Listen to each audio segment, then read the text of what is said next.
Hi guys, it's Aoife from Fred We See Died Laughing, and I'm here with a recommendations video today. So I went to see the new Aladdin at the weekend, and I really enjoyed it, and it got me thinking about books I would recommend people to read if they like kind of the story of Aladdin and the magic and like the kind of a Middle Eastern fantasy story.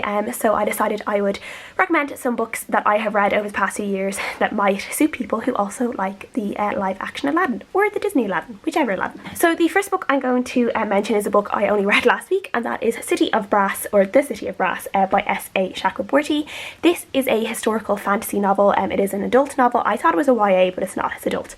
And it starts out in the city of Cairo, and it's about this woman called Nari who she kind of has always had these kind of strange abilities where she is able to kind of sense when people are sick, and she's able to try and help them. And she is an orphan. She doesn't know her past. She never knew who her parents were, and she ends up through kind of these different means, she ends up accidentally summoning this jinn, and he is basically very angry at her, and he realizes that she doesn't know who she really is. She doesn't know who he is, she doesn't know who she really is, she doesn't know that she might not be completely human, that there could be so much other things going on with her, and you know, this could be a step for her in realizing who her parents are, her history, and he brings her to this magical city. He brings her to this magical city full of other jinn and different type of magical beings who can do all sorts of amazing things. There is a ruling family there. There is a lot of political intrigue in this book. There is a lot of history. There is some stories about a very bloodthirsty past that we kind of can feel might repeat itself.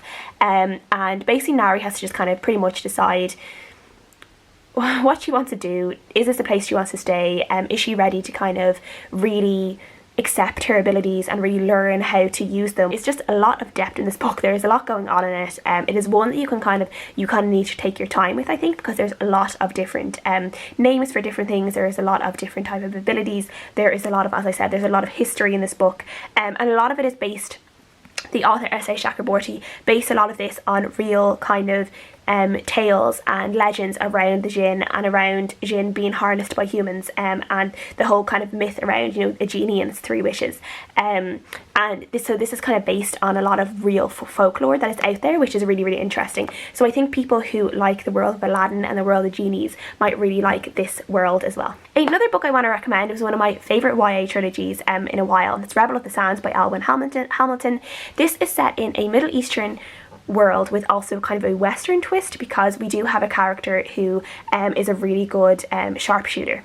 So in this world, jinn can basically have children with humans, with human women, and these children are then born with kind of magical features and magical abilities, and they can do all these amazing things. In this book, the main character, her name is Amani. She ends up kind of entering the rebellion against the king of this land, who is a little bit corrupt, not very good, and she ends up basically in this rebellion, and that kind of follows on for the rest of the books, and we just see this amazing character growth with her. She kind of becomes this real leader, this real warrior, and I just love the magical elements in this book. I love the battles. I love the fact that even though Amani is surrounded by these amazing magical creatures, or these half-human children that have these amazing abilities, she also relies just on her own wits and her own talents with a gun to be able to get her out of danger. She doesn't rely on magic all the time, which is amazing. So I really enjoyed this, and I just thought it was really loads of fun, and I really loved each book in this series. The next book I want to recommend isn't actually based in like a Middle Eastern world, but it has kind of similar, I don't know, a storyline to Aladdin. So this book is called Mask of Shadows by Lindsay Miller, and we are following a thief called Salat. Salat is gender fluid in this book as well, which is a really great thing to see being portrayed in a book and being represented. And in this book, Salat ends up entering this kind of competition to become the Queen's personal assassin, or one of the Queen's personal assassins. But Salat has to kind of infiltrate the castle first of all to enter this competition, and Salat also has kind of an ulterior motive to getting close to the queen and getting close to people in the castle. And obviously they are a thief, and they end up possibly, you know, entering a relationship with a member of royalty, a little bit like Aladdin and Jasmine.